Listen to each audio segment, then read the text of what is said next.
आज की क्लास में हम एरियल रेस्पिरेशन पढ़ेंगे।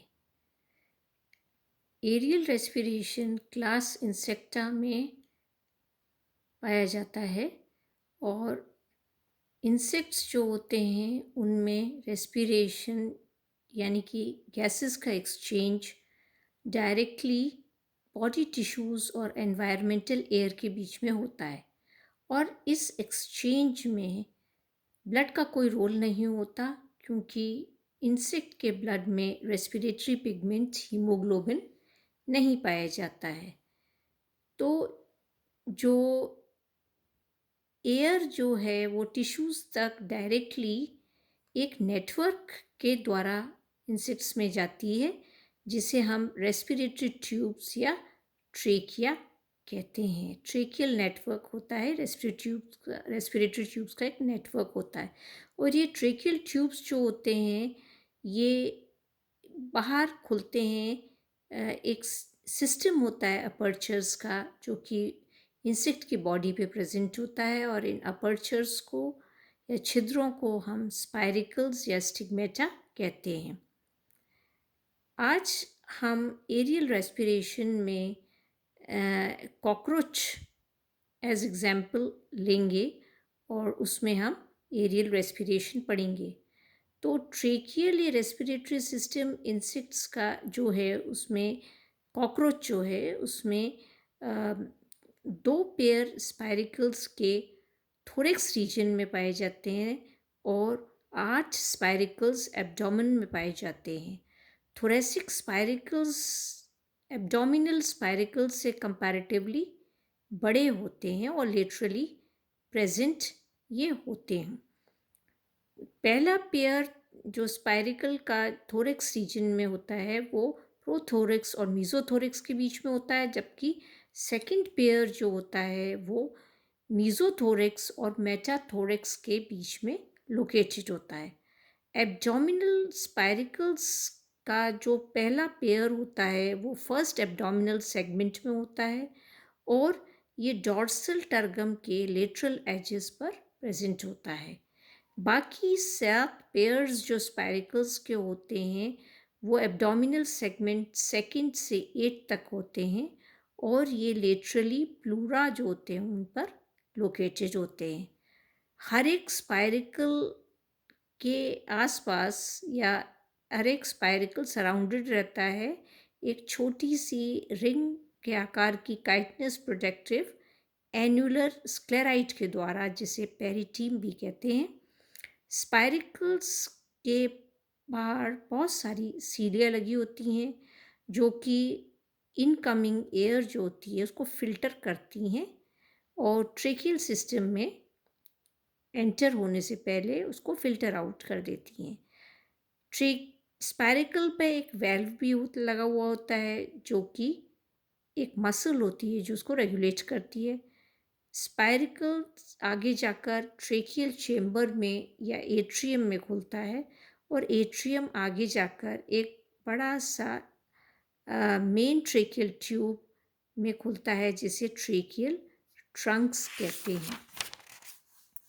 तो बहुत सारी ट्रेकियल ट्रंक्स जो होती हैं वो एट्रिया से निकलती हैं और थोरेसिक रीजन में आप ये देख सकते हैं, ये थोरेसिक रीजन है, इसमें ये बहुत सारी आप ट्रेकियल ट्रंक से थोरेसिक रीजन में आप ये देख सकते हैं और ये जो ट्रंक्स होती हैं ये ब्रांच आउट हो जाती हैं। ये देख सकते हैं आप, ब्रांचिंग हो रही है इनके अंदर और थोरेसिक, सर्वाइकल और सिफेलिक रीजन में ये ब्रांचिंग हो जाती है और ब्रांचेस उसमें जाती हैं, उसमें जो ऑर्गन्स और टिश्यूज़ होती हैं उसमें ये ब्रांचेस जाती हैं। एब्डोमिनल ट्रेकिया जो होती है उसमें ट्रेकियल ट्रंक्स जो होती हैं वो इंटरकनेक्ट हो जाती हैं और एक पेयर मेन लॉन्जिट्यूडनल ट्रंक का बना देती हैं और इस मेन लॉन्जिट्यूडनल ट्रंक से आप देख सकते हैं कि एक डॉर्सल और एक वेंट्रल जो होता है ट्रेकिया निकलता है और ये हर एक एब्डोमिनल सेगमेंट में आप देख सकते हैं ये। और ये सेगमेंटल डॉर्सल और वेंट्रल ट्रेकिया आगे जाकर ये फर्दर ब्रांच आउट हो जाता है और हर एक एब्डोमिनल सेगमेंट में क्योंकि ये प्रेजेंट होता है तो उसमें जो ऑर्गन्स और टिश्यूज़ होते हैं उनको इसकी ब्रांचेस जाती हैं। ट्रेकियल ब्रांचेस आगे जाकर रीब्रांच हो जाती हैं आगे और ये रीब्रांच होके एक एक्सटेंसिव नेटवर्क ट्यूब्स का बनाती हैं जिसे ट्रेकियल नेटवर्क हम कहते हैं। और ये बॉडी के हर एक एरिया को इस प्रकार से एक एक ब्रांच ट्रेकिया की चली जाती है। और जब ये ब्रांचिंग और रीब्रांचिंग होती है ट्रेकियल ट्यूब्स की तो ये ट्रेकिया जो होता है जब ब्रांच आउट होता है तो उसका डायमीटर रेगुलर कंटिन्यूसली या प्रोग्रेसिवली रिड्यूस होता रहता है और नैरो होता चला जाता है। और जो आखिरी जो ब्रांच होती है जो टिश्यूज़ या ऑर्गन में जाती है वो बहुत ही एंड ब्रांच जिसे हम कहेंगे बहुत ही फाइन होती है। और स्मॉलेस्ट ब्रांच जो ये इसकी होती है उसे हम ट्रेक्यूल कहते हैं, ट्रेक्यूलर कैपिलरीज कहते हैं। तो ये देखिए आप ये बहुत पतली ब्रांच आउट हो जाती है और इसकी जो एंड है वो ये भी ये ब्रांच है। और ये जो क्योंकि ये लास्ट या एंड ब्रांच जो है वो रीब्रांच्ड है तो ये जो पार्ट है ये डायरेक्टली टिश्यू के कांटेक्ट में ये रहता है। ये वाला ट्रेकियल एंड सेल्स जो होते हैं उनके ये एंड प्रोसेसेस उनके कांटेक्ट में ये रहते हैं। और ये प्रोसेसेस जो होते हैं ये स्पेशल सेल्स के होते हैं और ये डायरेक्ट कांटेक्ट में इंसेक्ट की बॉडी सेल्स से डायरेक्ट कांटेक्ट में ये रहते हैं। हिस्टोलॉजी अगर हम ट्रेकिया की देखें तो ट्रेकियल या रेस्पिरेटरी ट्यूब जो होते हैं वो एक्टोडर्मल एपिथेलियम से लाइंड होते हैं और ये एपिथेलियम सिंगल लेयर्ड होती है, थिन ट्रांसपेरेंट। ये एपिथेलियल सेल्स जो होते हैं ये जो होती है एक लाइनिंग सिक्रीट करती है, इंटरनल लाइनिंग जिसे कहते हैं क्यूटिकुलर लाइनिंग। और ये क्यूटिकुलर लाइनिंग जो होती है ये ट्रेकियल ट्यूब को लाइन करती है, थिन ट्रांसपेरेंट लेयर क्यूटिकल की। और ये आप देख सकते हैं कि ये है in the form of spiral rings, ये देख सकते हैं आप स्पाइरल रिंग्स के फॉर्म में ये होती है। और ये जो ट्रेक्यूल होता है ये ट्रेकियल ट्यूब जो होता है उसको कोलैप्स नहीं होने देती हैं।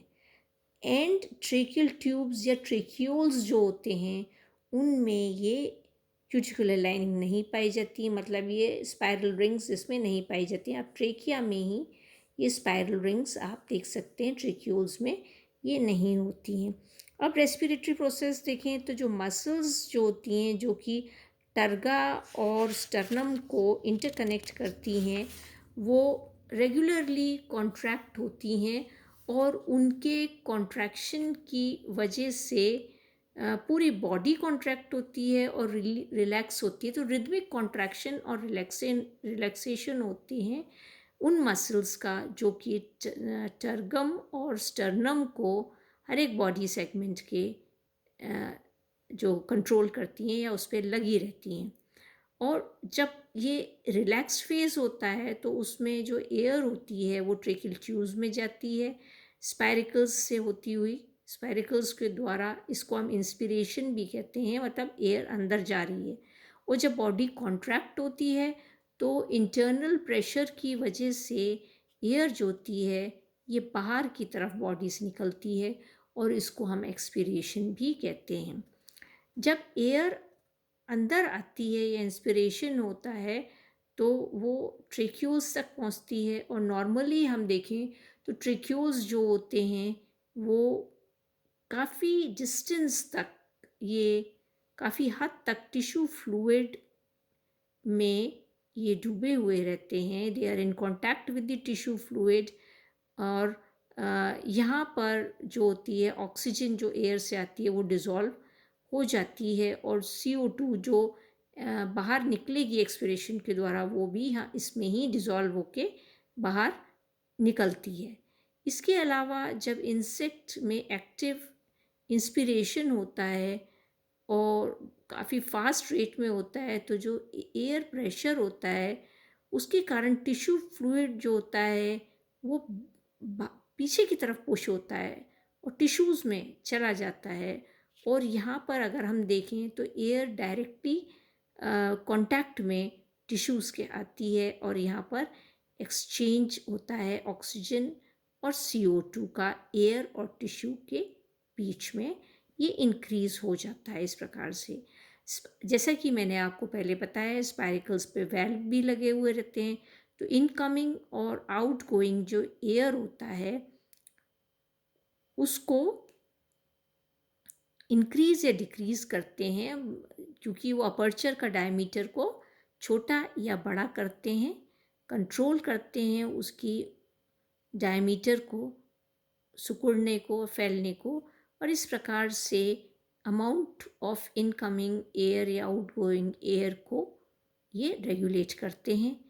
और जो एयर बॉडी से बाहर आती है ट्रेकियल ट्यूब से, उसके अंदर बहुत सारा CO2 होता है, और क्योंकि ये डिज़ोल्व स्टेट में होता है हीमोलिम्फ में, तो ये बॉडी से डिफ्यूजन के द्वारा बॉडी वॉल से होता हुआ ये बाहर CO2 निकल जाता है। तो आज की क्लास में हमने एरियल रेस्पिरेशन इंसेक्ट्स में स्पेशली कॉकरोच का हमने पढ़ा है। नेक्स्ट क्लास में हम एक्सक्रीशन पढ़ेंगे।